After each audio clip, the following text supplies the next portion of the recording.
ಈ ಸಂದರ್ಭದಲ್ಲಿ ನನಗೆ ಕೊಡಲ್ಪಟ್ಟಂಥ ಸತ್ಯವೇದ ಭಾಗದಲ್ಲಿ ಅದು ಎಲ್ಲಕ್ಕಿಂತಲೂ ದೊಡ್ಡದಾದಂಥ ಪುಸ್ತಕ. ಹಳ ಒಡಂಬಡಿಕೆಯಲ್ಲಿ ಸುಮಾರು 66 ಪುಸ್ತಕಗಳನ್ನು ಹೊಂದಿರುವಂಥ ದೊಡ್ಡ ಪ್ರವಾದಿಯ ಪುಸ್ತಕ. ನಮ್ಮೆಲ್ಲರಿಗೆ ಇದು ಚಿರಪರಿಚಿತವಾಗಿರ್ತಕ್ಕಂಥ ಒಂದು ಗ್ರಂಥವಾಗಿದೆ. ಈ ಸಾಯಂಕಾಲದ ಸಮಯದಲ್ಲಿ ಪ್ರಿಯ ದೇವಜನರೇ, ನಾವು ಇದರ ಬಗ್ಗೆ ಸ್ವಲ್ಪ ಆಲೋಚನೆ ಮಾಡುವಾಗ ಪ್ರವಾದಿಗಳು ದೇವರಿಂದ ತೆಗೆದುಕೊಂಡು ಬಂದಂಥ ವಿಶೇಷವಾದ ವಿಷಯಗಳನ್ನು ಪ್ರವಾದಿಸ್ತಕ್ಕಂಥದ್ದು ಅಷ್ಟು ಮಾತ್ರವಲ್ಲ, ಈಗ ನೀವು ಈಗಾಗಲೇ 30 ಅಧ್ಯಾಯಗಳ ಬಗ್ಗೆ ತಿಳಿದುಕೊಂಡಿದ್ದೀರಿ. ಆದರೆ ನನಗೆ ತಿಳಿಯುವಷ್ಟು ಈ ಒಂದು 31ನೇ ಅಧ್ಯಾಯ, ಅಂದರೆ ಯೆಶಾಯನು ಬರೆದಂಥ ಪ್ರವಾದನೆ ಗ್ರಂಥ 31ನೇ ಅಧ್ಯಾಯದಲ್ಲಿ ನಾವು ಇದನ್ನು ಕಂಡುಕೊಳ್ಳುವಾಗ ಇಲ್ಲಿ ನಾವು ನೋಡುತ್ತೇವೆ, ನಿನ್ನೆ ಯೆಹೋವನು, ಅಂದರೆ ಯೆಹೋವನಿಂದ ಅಶ್ಶೂರ್ಯರ ಒಂದು ವಿನಾಶನದ ಬಗ್ಗೆ ತಿಳಿದುಕೊಂಡಿರಿ ಅಂತೇಳಿ ನಾನು ನಂಬುತ್ತೇನೆ. ಈ ಹೊತ್ತು 31ನೇ ಅಧ್ಯಾಯದ ತಲೆಬರ ಹೀಗೆ ಇರುತ್ತದೆ: ಯೆಹೋವನು ಇಸ್ರಾಯೇಲರ ಅಥವಾ ಯೆಹೂದ್ಯರ ರಕ್ಷಕನು. ಹಾಗಾದರೆ ರಕ್ಷಕನು ಅನ್ನುವಾಗ ಪ್ರಿಯ ದೇವಜನರೇ, ನಾವೆಲ್ಲರೂ ರಕ್ಷಣೆಯ ಮಾರ್ಗದಲ್ಲಿ ರಕ್ಷಣೆಯನ್ನು ಹೊಂದಿ ದೇವರ ಸನ್ನಿಧಾನದಲ್ಲಿ ಪ್ರತಿ ದಿವಸ ನಾವು ವಾಕ್ಯವನ್ನು ಕೇಳ್ತಾ ಇದ್ದೀವಿ ಮತ್ತು ಹೇಳ್ತಾ ಇದ್ದೀವಿ. ಈ ಹೊತ್ತು ಸ್ವಲ್ಪ ಹೊತ್ತು ನಾವು ದೇವರ ವಾಕ್ಯದ ಕಡೆಗೆ ನಾವು ಗಮನ ಕೊಡುವ ಹಾಗೆ, ಪ್ರಿಯ ದೇವಜನರೇ, ಸಹೋದರರೇ, ಸಹೋದರಿಯರೇ, ಯಹೂದ ಮತ್ತು ಯೆರೂಸಲೇಮ್, ಈ ಯೆರೂಸಲೇಮ್ ದಕ್ಷಿಣ ಭಾಗದಲ್ಲಿರ್ತಕ್ಕಂಥ ಯಹೂದ ಅಥವಾ ರಾಜಧಾನಿಯಾಗಿತ್ತು, ಯೆರೂಸಲೇಮಿನ ರಾಜಧಾನಿಯಾಗಿತ್ತು.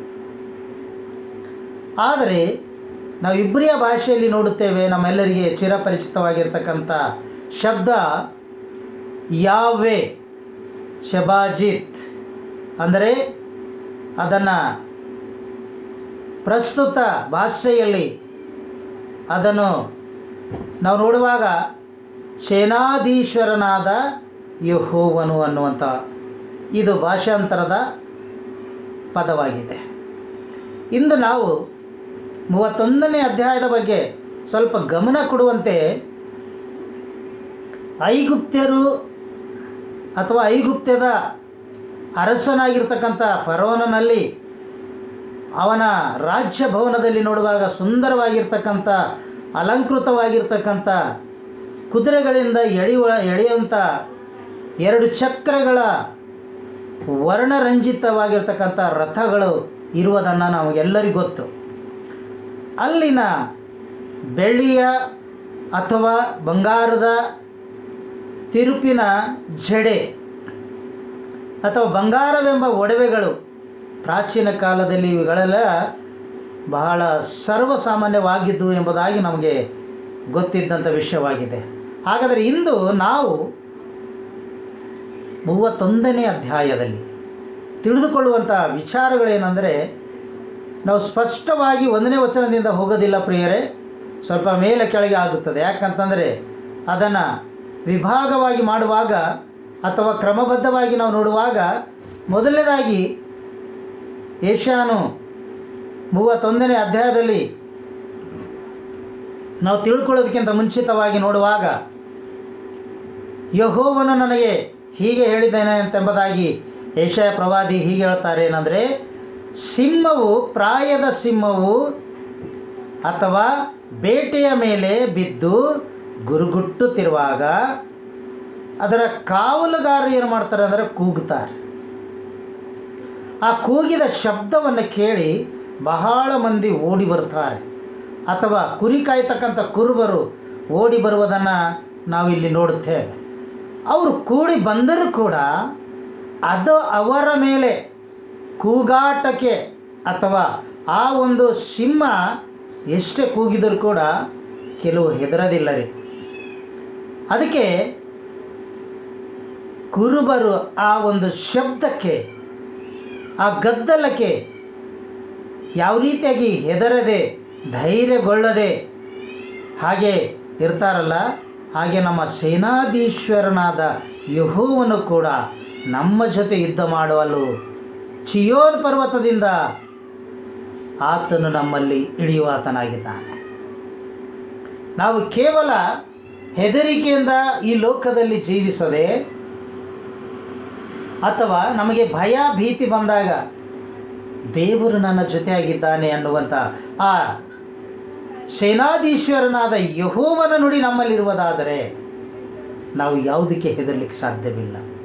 ಆದ್ದರಿಂದ ಹೋಶೇಯನು ಹೇಳ್ತಾನೆ, ಹೋಶೇಯ ಪ್ರವಾದನೆ ಗ್ರಂಥದಲ್ಲಿ, ಅದಕ್ಕಿಂತ ಮುಂಚಿತವಾಗಿ ನಾವು ಈ 31ನೇ ಅಧ್ಯಾಯದ 4ನೇ ವಚನಕ್ಕೆ ಬರುವಾಗ ಅಲ್ಲಿ ಹೀಗೆ ಬರೆಯಲ್ಪಟ್ಟಿದೆ ಪ್ರಿಯರೇ.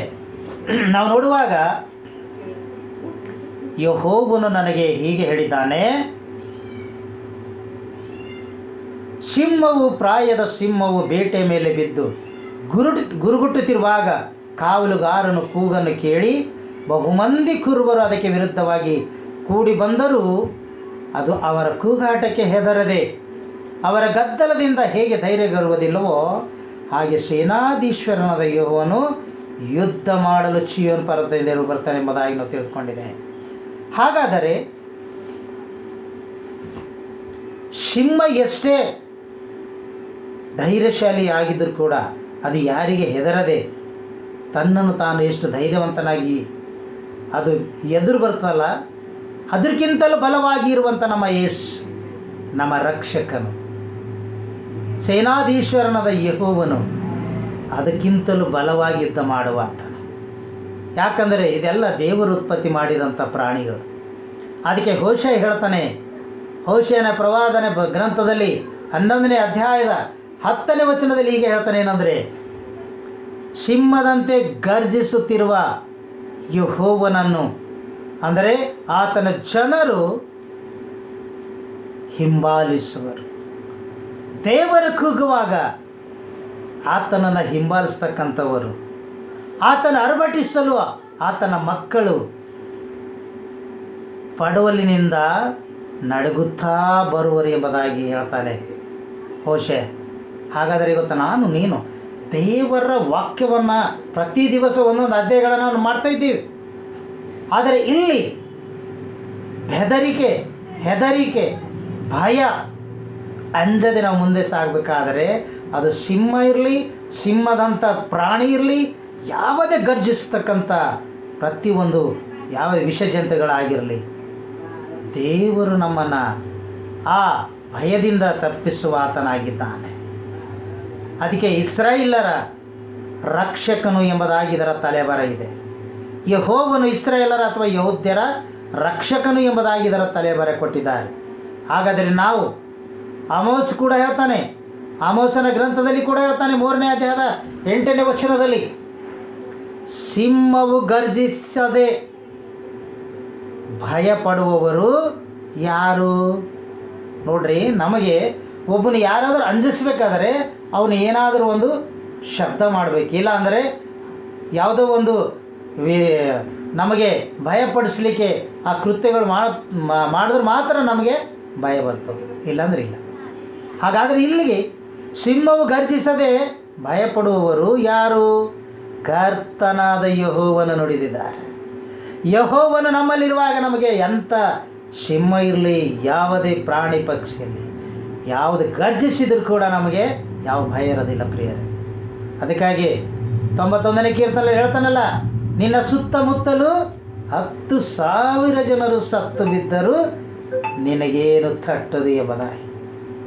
ಪ್ರಿಯರೇ, ಈ ಒಂದು ಸಾಯಂಕಾಲದ ಸಮಯ ಯೇಸುವಿನ ಈ ಒಂದು ಧ್ಯಾನ ಮಾಡ್ತಕ್ಕಂಥ ನಾವು, ಪ್ರವಾದಿಗಳ ಪುಸ್ತಕವನ್ನು ಧ್ಯಾನ ಮಾಡ್ತಕ್ಕಂಥ ನಾವು, ನಿಜವಾಗಿ ಯೆಹೋವನು ಇಸ್ರಾಯೇಲರ ರಕ್ಷಕನಾಗಿದ್ದನ್ನು ನಾವು ನೆನಪು ಮಾಡಿಕೊಳ್ಬೇಕಾಗಿದೆ. ಪ್ರಿಯ ದೇವಜನರೇ,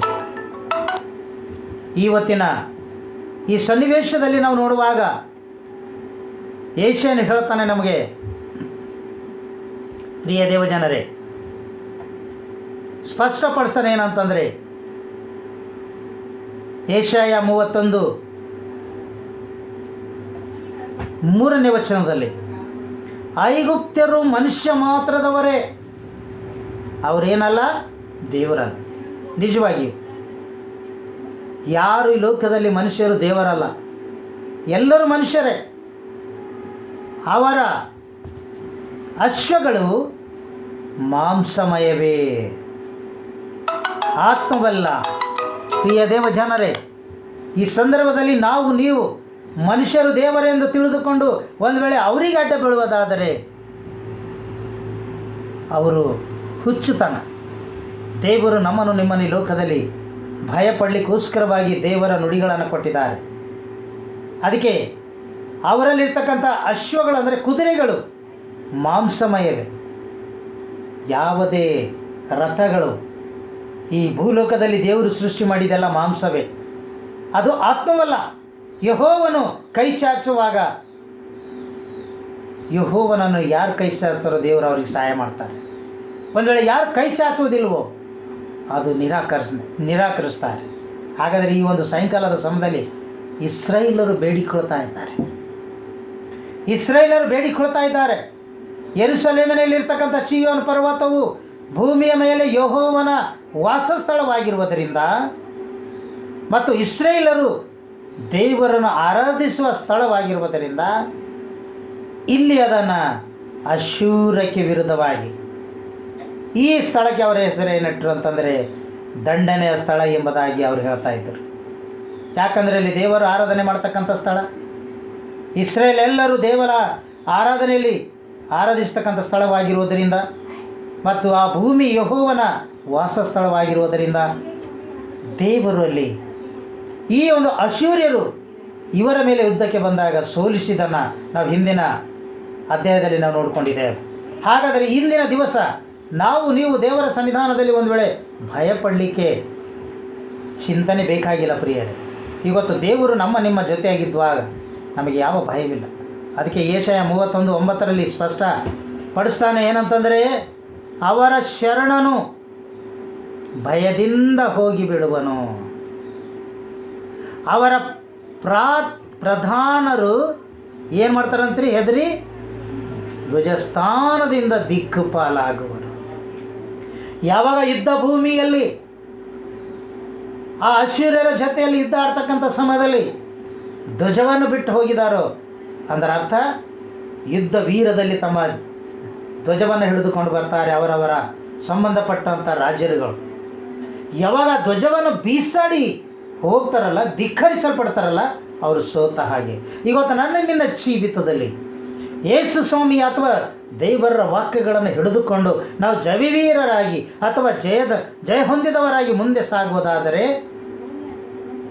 ಯೇಸು ನಮಗೆ ಧಿಕ್ಕರಿಸಲ್ಪಟ್ಟರೂ ಕೂಡ ನಮ್ಮನ್ನು ಮೇಲಕ್ಕೆತ್ತುತ್ತಾರೆ. ಪ್ರಿಯ ದೇವಜನರೇ, ಯೆಶಾಯನು ಅದಕ್ಕೆ ಹೇಳ್ತಾನೆ 26ನೇ ಅಧ್ಯಾಯದಲ್ಲಿ 4ನೇ ವಚನದಲ್ಲಿ ಸ್ಪಷ್ಟಪಡಿಸ್ತಾರೆ. ಏನಂದರೆ, ಯೆಹೋವನಲ್ಲಿ ಸದಾ ಭರವಸೆ ಬಿಡಿರಿ. ಯೆಹೋವನು ಶಾಶ್ವತವಾಗಿ ಆಶ್ರಯ ಗುರಿಯಾಗಿದ್ದಾನೆ. ಆತನಲ್ಲಿ ನಾವು ನಂಬಿಕೆ ಇಡಬೇಕು, ಆತನಲ್ಲಿ ಭರವಸೆ ಇಡಬೇಕು, ಆತನಲ್ಲಿ ನಂಬಿಕೆಯಿಂದ ನಿರೀಕ್ಷೆಯುಳ್ಳವರಾಗಿ ಜೀವಿಸುವಾಗ ಶಾಶ್ವತವಾದ ಪ್ರೇಮದಿಂದ ದೇವರು ನಮ್ಮನ್ನು ಪ್ರೀತಿ ಮಾಡ್ತಾರೆ.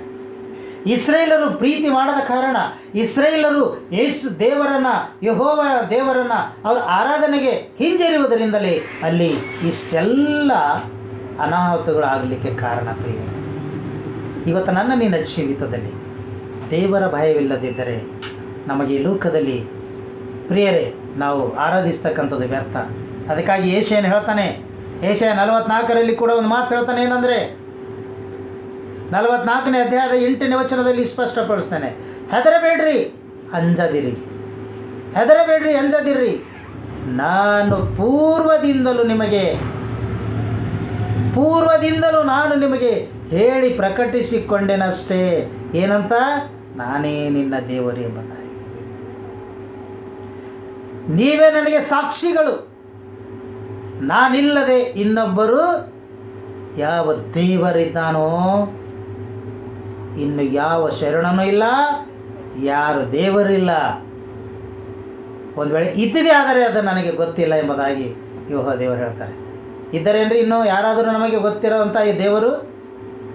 ಪ್ರಿಯ ದೇವಜನರೇ, ಒಂದು ವೇಳೆ ಇರುವುದಾದರೆ ಸಾಕ್ಷಿಪಡಿಸಿರಿ. ಈ ದೇವರು ಯೆಹೋವ ದೇವರು ನಮಗೆ ಸಾಕ್ಷಿ ಕೊಡ್ತಾ ಇದ್ದಾರೆ. ನಾನೇ ನಿನ್ನ ದೇವರು, ನಾನೇ ಸದಾ ಯುಗ ಯುಗಾಂತರಗಳಲ್ಲಿ ನಿಮ್ಮ ಜೊತೆ ಇದ್ದು ನಡೆಸುವಾತನು ಎಂಬುದಾಗಿ ಹೇಳುವಾತನು.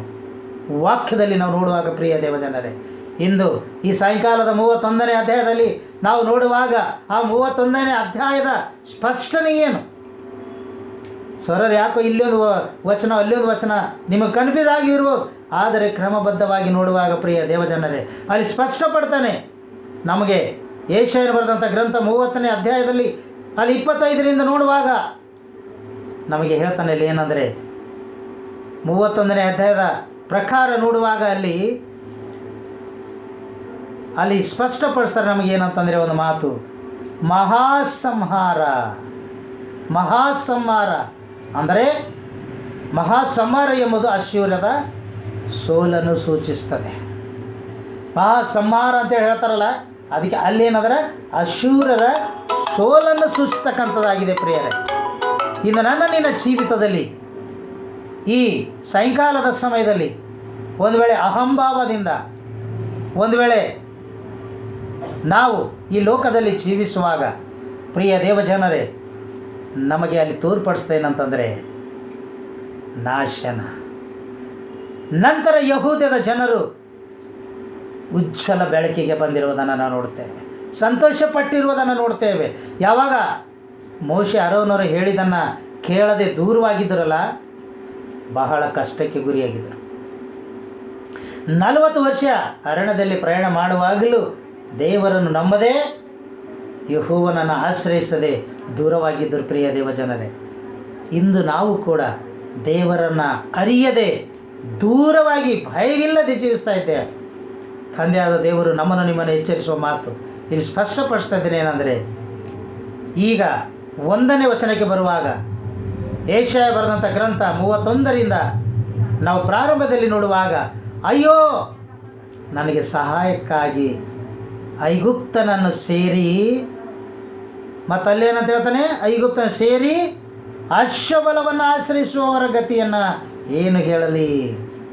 ಅಯ್ಯೋ ಅಪ್ಪ ದೇವರೇ, ಈ ಲೋಕದಲ್ಲಿ ಅವನು ಬಲಿಷ್ಠ, ಅವನು ಶೂರ, ಅವನಲ್ಲೆಲ್ಲ ಅಶ್ವಬಲಗಳಿವೆ, ಅವನಲ್ಲೆಲ್ಲ ಯುದ್ಧ ಪ್ರತಿಯೊಂದು ವಸ್ತುಗಳಿವೆ. ಆದರೆ ಇಲ್ಲಿ ಏನೂ ಇಲ್ಲ ಅಂಥೇಳಿ ಎಲ್ಲರೂ ಭಯಪಟ್ಟು ಆ ಕಡೆ ಓಡ್ತಾರೆ. ಈಗ ನಾವು ಸಾಧಾರಣವಾಗಿ ನೋಡುತ್ತಿದ್ದೇವೆ, ನಮ್ಮ ಭಾರತ ದೇಶ ಮತ್ತು ಪಾಕಿಸ್ತಾನದ ಬಗ್ಗೆ ವಿಚಾರ ಮಾಡುವಾಗ ಯುದ್ಧದ ಅಣ್ವಸ್ತ್ರಗಳನ್ನು ಅವರು ತೋರ್ಪಡಿಸ್ತಾ ಇದ್ದಾರೆ.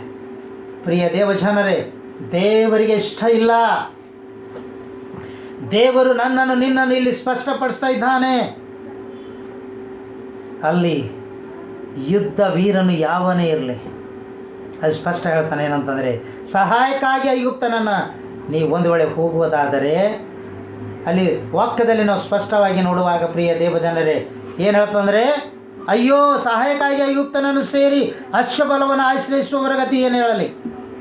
ರಥಗಳು ಬಹಳವೆಂದು ಅವುಗಳಲ್ಲಿ ನಂಬಿಕೆ ಇಟ್ಟು ಸವಾರರು ಬಹು ಬಲಿಷ್ಠರೆಂದು ಅವರ ಮೇಲೆ ಭರವಸೆ ಬಿಡುತ್ತಾರೆ. ಹಾಲೆಲೂಯಾ. ಪ್ರಿಯ ದೇವಜನರು, ಲೌಕಿಕವಾಗಿರ್ತಕ್ಕಂಥ ಈ ಸಹಾಯ ಅದು ಶಾಶ್ವತವಲ್ಲ. ಅದಕ್ಕಾಗಿ ಮುಂದಿನ ವಚನದಲ್ಲಿ ಹೇಳ್ತಾನೆ, ಆದರೆ ಇಸ್ರಾಯೇಲರ ಸದಮಲ ಸ್ವಾಮಿಯ ಕಡೆಗೆ ದೃಷ್ಟಿ ಇಡುವುದಿಲ್ಲ. ಯಾವಾಗ? ಆ ಒಂದು ಸಂದರ್ಭದಲ್ಲಿ ಇವರೇ ಶ್ರೇಷ್ಠರು, ಇವರೇ ನಮ್ಮನ್ನು ಕಾಪಾಡ್ತಾರೆ, ಇವರೇ ನಮಗೆ ಎಲ್ಲ ಅಂತೇಳಿ ತಿಳಿದುಕೊಂಡು ದೇವರನ್ನು ನೆನೆಸೋದಿಲ್ಲ ಪ್ರಿಯರೇ. ಆದ್ದರಿಂದ ಇಸ್ರಾಯೇಲರೇ ಸದಮಲ ಸ್ವಾಮಿಯ ಕಡೆಗೆ ದೃಷ್ಟಿ ಇಡುವುದಿಲ್ಲ. ನೀವು ಒಂದು ವೇಳೆ ದೃಷ್ಟಿ ಇಡದ ಪಕ್ಷದಲ್ಲಿ ನೀವು ನಾಶವಾಗ್ತೀರಿ. ಅದಕ್ಕೆ ಹೇಳ್ತಾನೆ, ಯೆಹೋವನನ್ನು ಆಶ್ರಯಿಸುವುದಿಲ್ಲ, ದೇವರ ಕಡೆಗೆ ನೋಡೋದಿಲ್ಲ, ನೀವು ದಿಕ್ಕುಪಾಲಾಗಿ ಹೋಗ್ತೀರಿ. ನಿನ್ನ ಜೀವಿತ ಪ್ರಿಯ ದೇವಜನರೇ, ಯೆಶಾಯನು ಸ್ಪಷ್ಟಪಡಿಸ್ತಾ ಇದ್ದೇನೆ. ಇವತ್ತು ಪ್ರವಾದನೆ ಗ್ರಂಥ, ದೊಡ್ಡ ಪ್ರವಾದಿ ಯೆಶಾಯ 30 ಅಲ್ಲಿ 2ನೇ ವಚನದಲ್ಲಿ ಕೂಡ ಹೀಗೆ ಹೇಳಲ್ಪಟ್ಟಿದೆ. ಏನಂತಂದರೆ, ನಿನ್ನೆ ನೀವು ನೋಡಿರ್ಬೋದು, ಫರೋಹನ ಆಶ್ರಯ ಬಲವನ್ನು ಅಥವಾ ಆಶ್ರಯವನ್ನು ಪಡೆದು ಅಂತ ಐಗುಪ್ತರು ಮೊರೆ ಹೋಗಬೇಡೆಂದು ನನ್ನ ಮಾತನ್ನು ಕೇಳದೆ ಐಗುಪ್ತಕ್ಕೆ ಪ್ರಯಾಣವಾಗಿ ಹೊರಟಿದ್ದಾರೆ. ಹಲ್ಲೆಲೂಯಾ. ಇಸ್ರಾಯೇಲರು, ಯಹೂದ್ಯರು ದೇವರ ಮಾತನ್ನು ಕೇಳದೆ ಓಡ್ತಾ ಇದ್ದಾರೆ. ನಮಗೆ ಭಯ, ಯುದ್ಧದಿಂದ ಭಯ, ನಾಶನದಿಂದ ಭಯ, ಈ ಲೌಕಿಕವಾಗಿರ್ತಕ್ಕಂಥ ಎಲ್ಲದರಿಂದ ಭಯ. ಫರೋನನ ಆ ಸೈನ್ಯದ ಕಡೆಗೆ ಹೇಳದೆ ಕೇಳದೆ ಓಡ್ತಾ ಇದ್ದಾರೆ. ಇಂದು ನಾನು ನೀನು ಕೂಡ ಒಂದು ವೇಳೆ ದೇವರ ಹೆಸರೇಳಿ ಜೀವಿಸುವಾಗ ಅಂಥ ಭಯಂಕರವಾದಂಥ ಸನ್ನಿವೇಶ ಬಂದಾಗ ದೇವರನ್ನು ಮರೆತು ದೂರ ಹೊರಟು ಹೋಗುವಂಥರಾಗಿದ್ದೇವ? ಅಯ್ಯೋ, ಭಯಪಡಬೇಡಿರಿ. ಸಹಾಯಕ್ಕಾಗಿ ದೇವರನ್ನು ಯಾವಾಗ ಕೇಳ್ತೇವೆ? ಕಷ್ಟ ಬಂದಾಗ.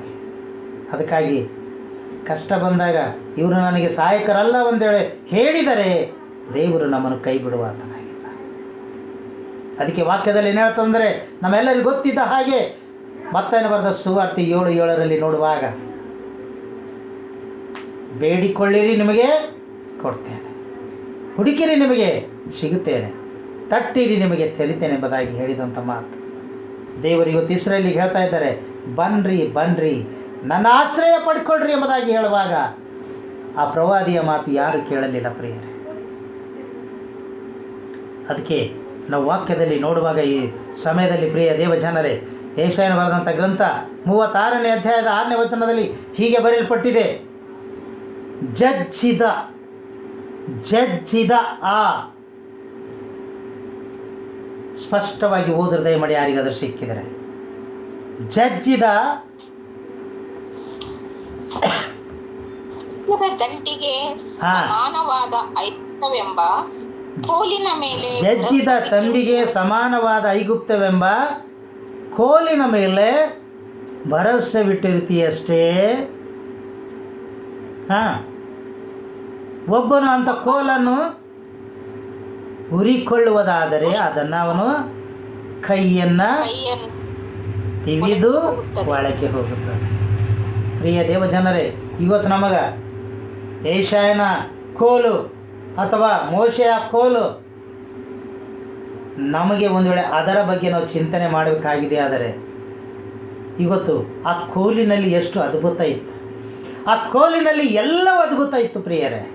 ಆ ಕೋಲು ಕಹಿಯಾಗಿರ್ತಕ್ಕಂಥ ನೀರನ್ನು ಸಿಹಿಯಾಗಿ ಮಾಡಿತ್ತು. ಸಮುದ್ರವನ್ನು ದಾಟಲು ಅದು ಚಾಚಿದಾಗ ಸಮುದ್ರ ವಿಭಾಗವಾಯಿತು. ನಾವು ದೇವರನ್ನು ನೋಡುವಾಗ ಎಲ್ಲವೂ ಸಾಧ್ಯವಾಯಿತು. ಯಾವಾಗ ದೇವರನ್ನು ನೋಡದೆ ಬರೀ ಲೌಕಿಕವಾಗಿರ್ತಕ್ಕಂಥ ಕೋಲುಗಳನ್ನು ನೋಡಿದೆವೋ, ಪ್ರಿಯ ದೇವಜನರೇ, ಯೇಸು ಕ್ರಿಸ್ತನನ್ನು ಕೂಡ ಹೊಡೆದುದನ್ನು ನಾವು ನೋಡ್ತೇವೆ, ಅದು ಲೌಕಿಕವಾಗಿ. ಆದ್ದರಿಂದ ಫರೋನನ ಆ ಸೈನ್ಯಕ್ಕೆ ಹೆದರಿ ಒಂದು ವೇಳೆ ಓಡಿದೆಯಾದರೆ ನಿನಗೆ ನಾಶನ. ಯೋಹಾನಲ್ಲಿ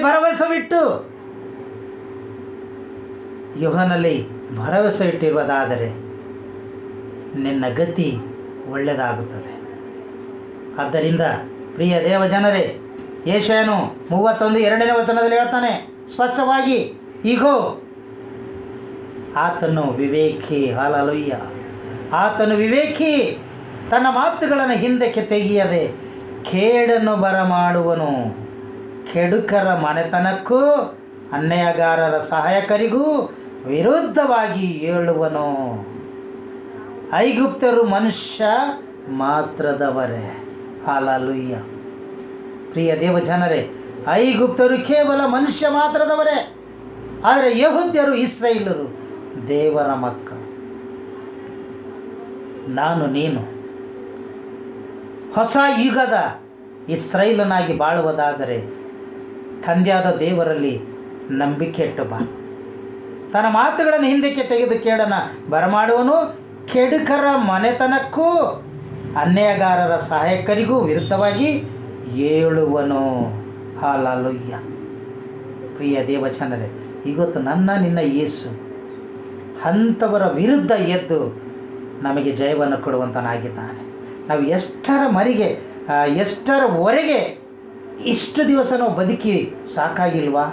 ಇನ್ನೊಬ್ಬರ ಮಾತಿಗೆ ವಿಧೇಯರಾಗಿ ಇನ್ನೊಬ್ಬರ ಮಾತಿಗೆ ನಾವು ನಂಬಿಕೊಂಡು ಸಾಗಿದಾಗ ನಮಗಾಗಿದ್ದೇನು? ಯೇಸುವನ್ನು ನಮಗೆ ನಂಬಿದಾಗ ದೀಕ್ಷಾ ಸ್ನಾನ ಹೊಂದಿಕೊಂಡು ರಕ್ಷಣೆ ಮಾರ್ಗಕ್ಕೆ ಬಂದಾಗ ಆಗಿದ್ದೇನು?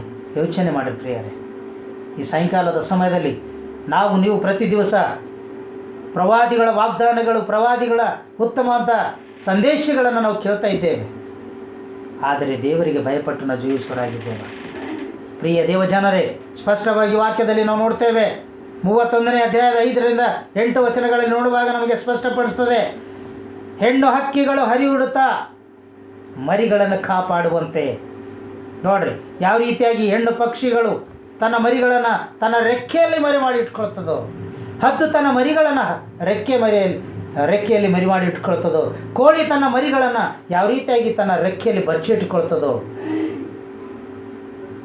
ಸೇನಾಧೀಶ್ವರನಾದ ಯೆಹೋವನು ಯೆರೂಸಲೇಮನ್ನು ಏನೇನು ಮಾಡಲಿಕ್ಕೆ ಸಿದ್ಧರಾಗಿದ್ದಾರೆ? ಕಾಪಾಡಲಿಕ್ಕೆ ಸಿದ್ಧರಾಗಿದ್ದಾರೆ. ಏನು ಮಾಡಲಿಕ್ಕೆ ಸಿದ್ಧರಾಗಿದ್ದಾರೆ? ಯೆರೂಸಲೇಮನ ನಾಶನ ಆಗದಂತೆ ಕಾಪಾಡಲಿಕ್ಕೆ ಸಿದ್ಧರಾಗಿದ್ದಾರೆ. ಪ್ರಿಯ ದೇವಜನರೇ, ಆದ್ದರಿಂದ ಸ್ಪಷ್ಟವಾಗಿ ನಾವು ನೋಡುವಾಗ ಅಲ್ಲಿ ಹೇಳ್ತಾನೆ 5ನೇ ವಚನದಿಂದ ನೋಡುವಾಗ ಪ್ರಿಯರೇ, ಅದನ್ನು ರಕ್ಷಿಸಿ ಕಾಯುವನು, ಹಾದು ಹೋಗುತ್ತಾ ಅಪಾಯದಿಂದ ತಪ್ಪಿಸುವನು. ಇಸ್ರಾಯೇಲರೇ, ನೀವು ಯಾರಿಗೆ ಅಗಾಧ ದ್ರೋಹವನ್ನು ಮಾಡಿದ್ದೀರೋ ಆತನ ಕಡೆಗೆ ತಿರುಗಿಕೊಂಡಿರಿ. ಹಾಲೆಲೂಯ. ಪ್ರಿಯ ದೇವಜನರೇ, ಇವತ್ತು ದೇವರಿಗೆ ವಿರುದ್ಧ ಮಾಡಿದಂಥ ನಾವು ಯಾರೇ ಇರಲಿ, ಯೇಸುವಿಗೆ ವಿರುದ್ಧವಾಗಿ ನಡೀತಕ್ಕಂಥ ಕಾರ್ಯಗಳು ಯಾವುದೇ ಇರಲಿ, ದೇವರ ಸನ್ನಿಧಾನಕ್ಕೆ ಬನ್ನಿರಿ. ಆತನ ಸನ್ನಿಧಾನದಲ್ಲಿ ಒಪ್ಪಿಕೊಳ್ಳೋಣ. ನಾನು ತಪ್ಪು ಮಾಡಿದ್ದೇನೆ ದೇವರೇ, ನನಗೆ ಸಹಾಯಕನು ಯಾರಿಲ್ಲ, ನೀನು ಮಾತ್ರ ನನಗೆ ಸಹಾಯಕನು ಎಂಬುದಾಗಿ ಹೇಳುವುದಾದರೆ ಈ ರಾತ್ರಿ ವೇಳೆಯಲ್ಲಿ ಪ್ರಿಯ ದೇವಜನರೇ, ಪ್ರವಾದಿಗಳ ನುಡಿದಂಥ ಮಾತುಗಳು ಸತ್ಯವಾಗಿ ತೋರಿ ಬರುತ್ತವೆ. ಅದನ್ನು ನಿಜ ಸಂಗತಿಗಳನ್ನಾಗಿ ನಾವು ಇತರರಿಗೆ ಹೇಳುವಾಗ ಆ ನಿಜ ಸಂಗತಿಗಳು ಮಾರ್ಪಾಟವಾಗ್ತವೆ. ಆದ್ದರಿಂದ ಕೀರ್ತನೆಗಾರನು ಅದಕ್ಕೆ ಹೇಳ್ತಾನೆ 91ನೇ ಅಧ್ಯಾಯದಲ್ಲಿ 4ನೇ ವಚನದಲ್ಲಿ ಹೀಗೆ ಹೇಳ್ತಾನೆ, ಆತನು ನಿನ್ನನ್ನು ತನ್ನ ರೆಕ್ಕೆಗಳಿಂದ ಹೊದಿಸುವನು. ಯಾರು ದೇವರ ಕಡೆಗೆ ತಿರುಗಿಕೊಳ್ತಾರೋ ಅವರನ್ನು ದೇವರು ಏನು ಮಾಡ್ತಾನೆ ಅಂತ ತನ್ನ ರೆಕ್ಕೆಗಳಿಂದ ಹೊದಿಸುವನು. ಆತನ ಪಕ್ಕಗಳ ಮರೆಯಲ್ಲಿ ಆಶ್ರಯಿಸಿಕೊಳ್ಳುವ. ಹಾಲೆಲೂಯ. ಪ್ರಿಯ ದೇವಜನರೇ, ಆತನ ಪಕ್ಕೆಗಳಲ್ಲಿ ನಮ್ಮನ್ನು ಆಶ್ರಯಿಸಿಕೊಳ್ಳುವಂಥ ದೇವರು. ಮಗನೇ, ಮಗಳೇ, ನನ್ನ ಹತ್ತಿರ ಬಾ, ನನ್ನ ಹತ್ತಿರ ಬಾ. ನಿನ್ನೆಲ್ಲ ಕಷ್ಟ ದುಃಖ ಲೌಕಿಕವಾಗಿರುವಂಥ ಎಲ್ಲ ಚಿಂತೆ ಭಾರಗಳನ್ನು ಬಿಟ್ಟು ನನ್ನ ಕಡೆಗೆ ಓಡಿ ಬಾ. ಆಶ್ರಯಗಿರಿಯಾದಂಥ ನಾನು ನಿನಗೆ ಆಶ್ರಯವನ್ನು ಕೊಡುತ್ತೇನೆ. ನನ್ನ ರೆಕ್ಕೆಯ ಮರಿಯಲ್ಲಿ ನಿನ್ನನ್ನು ಮರೆ ಮಾಡುತ್ತೇನೆ. ಧರ್ಮೋಪದೇಶ ಖಂಡದಲ್ಲಿ ಕೂಡ ಹೇಳ್ತಾನೆ ಸ್ಪಷ್ಟವಾಗಿ 32ನೇ ಅಧ್ಯಾಯದ 11ನೇ ವಚನದಲ್ಲಿ, ಪ್ರಿಯ ದೇವಜನರೇ, ಹದ್ದು ತನ್ನ ಮರಿಗಳನ್ನು ಗೂಡಿನೊಳಗಿಂದ ಹೊರಡಿಸಿ ಅವುಗಳ ಬಳಿಯಲ್ಲಿ ಹಾರಾಡುತ್ತಿರುವಂತೆ. ನೋಡ್ರಿ, ಹದ್ದು ಏನು ಮಾಡ್ತದಂತ ಪ್ರಿಯರೇ, ಹದ್ದು ಏನು ಮಾಡ್ತದಂತ ತನ್ನ ಮರಿಗಳನ್ನು ಗೂಡಿನಿಂದ ಹೊರಗೆ ತಂದು ಸುತ್ತಮುತ್ತ ಕಾಯ್ತದಂತ್ರಿ. ಅಂದರೆ ಯಾವುದೇ ಅಪಾಯ ಆಗದಂತೆ ಮರಿಗಳ ಸುತ್ತಮುತ್ತಲು ಆತನು ಕಾಪಾಡ್ತಾನೇ ಇರ್ತಾನೆ. ಹಾಗೆ ಯೆಹೋವನು ಕೂಡ ತನ್ನ ರೆಕ್ಕೆಗಳನ್ನು ಚಾಚಿ ಇಸ್ರಾಯೇಲರನ್ನು ಏನು ಮಾಡ್ಕೊಳ್ತಾನಂತ್ರಿ? ಆತುಕೊಂಡನು, ಆತುಕೊಳ್ಳುವನು, ರಕ್ಷಿಸುವನು, ತನ್ನ ರೆಕ್ಕೆಯ ಮರೆಯಲ್ಲಿ ನಮ್ಮನ್ನು ಕಾಪಾಡುವ. ಅಯ್ಯೋ, ಸಹಾಯಕನು ಯಾರಪ್ಪ ನಮಗೆ ಅಂತೇಳಿ ಒಂದೇಳು ಚಿಂತೆ ಮಾಡುವುದಾದರೆ, ಇಸ್ರಾಯೇಲರು ಕೂಗುವಾಗ ದೇವರು ನಮಗೆ ಸಹಾಯಕನಾಗಿದ್ದಾನೆ ಅನ್ನುವಂಥ ಮಾತು ಪ್ರವಾದಿಗಳ ಮೂಲಕವಾಗಿ ತಿಳಿಸಿದಂಥ ಈ ಸಂದೇಶಗಳು ಇಂದು ನನ್ನ ನಿನ್ನ ಜೀವಿತದಲ್ಲಿ ಅದನ್ನು ಓದಿ ತಿಳ್ಕೊಳ್ಳುವಂಥ ಭಾಗ್ಯ ದೇವರು ನಮಗೆ ಕೊಟ್ಟಿದ್ದಾರೆ. ಪ್ರಿಯ ದೇವಜನರೇ, ಯೆಶಾಯ 31:6ರಲ್ಲಿ ಸ್ಪಷ್ಟ ಹೀಗಾಗೆಲ್ಲ ಓದಿದ್ದೇವೆ. ನೀವು ಯಾರಿಗೆ ಅಗಾಧ ದ್ರೋಹವನ್ನು ಮಾಡಿದ್ದೀರೋ ಆತನ ಕಡೆಗೆ ತಿರುಗಿಕೊಳ್ರಿ. ಯಾರಿಗೆ ದ್ರೋಹ ಬಗೆಸಿ ಕೆಟ್ಟದನ್ನು ಮಾಡ್ತಾ ಇದ್ದೀರೋ ಹಿಂದೆ ದೇವರ ಸನ್ನಿಧಾನಕ್ಕೆ ಬನ್ನಿರಿ. ದೇವರು ನಮಗೆ ಸಹಾಯಕನು, ನಾಯಕನು, ಕುರುವನಂತೆ ಕಾಪಾಡುವಾತನಾಗಿದ್ದಾನೆ. ಕಡೆಯ ಒಂದು ವಚನ ಓದಿ ನಾನು ಮುಗಿಸ್ಲಿಕ್ಕೆ ಇಷ್ಟಪಡ್ತೇನೆ. ಪ್ರಿಯ ದೇವಜನರೇ, ಇವತ್ತು ನನ್ನ ನಿನ್ನ ಸಹಾಯಕ್ಕೆ, ನಾನು ನೀನು ಕಷ್ಟದಲ್ಲಿರುವಾಗ, ದುಃಖದಲ್ಲಿರುವಾಗ, ಯುದ್ಧ ರಣರಂಗದಲ್ಲಿರುವಾಗ, ಯುದ್ಧದ ಭೀತಿಯಲ್ಲಿರುವಾಗ, ಮರಣದ ಭಯಂಕರವಾದ ವ್ಯಾಧಿಯಲ್ಲಿರುವಾಗ ದೇವರು ನನ್ನ ಜೊತೆಯಾಗಿದ್ದು ಕಾಪಾಡು. ಅದಕ್ಕೆ ಯೆಶಾಯನು ಹೇಳ್ತಾನೆ 30ನೇ ಅಧ್ಯಾಯದ 15ನೇ ವಚನದಲ್ಲಿ, ಇಸ್ರಾಯೇಲರ ಸದಮಲ ಸ್ವಾಮಿಯಾಗಿರುವ ಕರ್ತನಾದ ಯೆಹೋವನ ಕಡೆಗೆ ನೀವು ತಿರುಗಿಕೊಂಡು ಸುಮ್ಮನಿದ್ದರೆ ನಿಮಗೆ ರಕ್ಷಣೆ ಆಗುವುದು. ಅಯ್ಯೋ, ಈ ಲೋಕದಲ್ಲಿ ನನಗೆ ಯಾರೂ ಇಲ್ಲಪ್ಪ, ದೇವರು ಒಬ್ಬನೇ, ನಿಜವಾದ ಯೇಸು ಕ್ರಿಸ್ತನೊಬ್ಬನೇ, ನಿಜವಾದ ಯೆಹೋವ ದೇವರು ಒಬ್ಬನೇ ಎಂಬುದಾಗಿ ಒಂದು ವೇಳೆ ನಾವು ಕೇಳಿಕೊಂಡರೆ ದೇವರು ನಮ್ಮನ್ನು ನಿಮ್ಮನ್ನು ಕಾಪಾಡಿ ನಡೆಸುವಂತನಾಗಿದ್ದಾನೆ. ಪ್ರಿಯ ದೇವಜನರೇ, ಈ ರಾತ್ರಿ ವೇಳೆಯಲ್ಲಿ ಈ ಒಂದು 31ನೇ ಅಧ್ಯಾಯದ ಬಗ್ಗೆ ನಾವು ತಿಳಿದುಕೊಂಡಿದ್ದೇವೆ. ಯೆಹೋವನು ಯಹೂದ್ಯರ ಅಥವಾ ಇಸ್ರಾಯೇಲರ ರಕ್ಷಕನಾಗಿದ್ದಾನೆ. ಆತನು ಬರೀ ಯಹೂದ್ಯರಿಗೆಲ್ಲ, ಬರೀ ಇಸ್ರಾಯೇಲರಿಗೆಲ್ಲ, ಇಡೀ ಜಗತ್ತಿಗೆಲ್ಲ ಆತನು ರಕ್ಷಕನಾಗಿ ಬಂದಿದ್ದಾನೆ. ರಕ್ಷಣೆಯನ್ನು ಕೊಟ್ಟಿದ್ದಾನೆ, ನಮ್ಮನ್ನು ರಕ್ಷಿಸಿದ್ದಾನೆ. ಎಲ್ಲ ಪಾಪದ ಬಂಧನದಿಂದ ಬಿಡಿಸಿ ಸುರಕ್ಷಿತವಾಗಿ ಆತನ ರೆಕ್ಕೆಯ ಮರಿಯಲ್ಲಿ ಆತನು ಮುಚ್ಚಿಟ್ಟುಕೊಂಡು ನಮ್ಮನ್ನು ಕಾಯ್ತಾ ಇದ್ದಾನೆ. ಆದ್ದರಿಂದ ದ್ರೋಹ ಬಗೆಯಬೇಡ್ರಿ. ಒಂದು ವೇಳೆ ದ್ರೋಹ ಬಗೆದೆಯಾದರೆ ಹಿಂದೆ ಕ್ಷಮಾಪಣೆ ಕೇಳಿಕೊಂಡು ದೇವರಲ್ಲಿ ಬರುವುದಾದರೆ ಹಿಂದೆ ನಿನಗೆ ರಕ್ಷಣೆ, ಹಿಂದೆ ನಿನಗೆ ಸದಮಲಾದ ಸ್ವಾಮಿಯು ಆತನು ತನ್ನ ಮಡಿಲಲ್ಲಿ ಅಪ್ಪಿಕೊಂಡು ಆಶೀರ್ವಾದ ಮಾಡಲಿಕ್ಕಿದ್ದಾನೆ. ಹಾಗಾಗುವಂಥ ತಂದೆಯಾದ ದೇವರು ನಮ್ಮನ್ನು ನಿಮ್ಮನ್ನು ಕಾಪಾಡಿ ನಡೆಸಲಿ.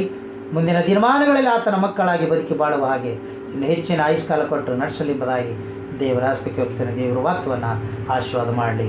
ಆಮೇನ್.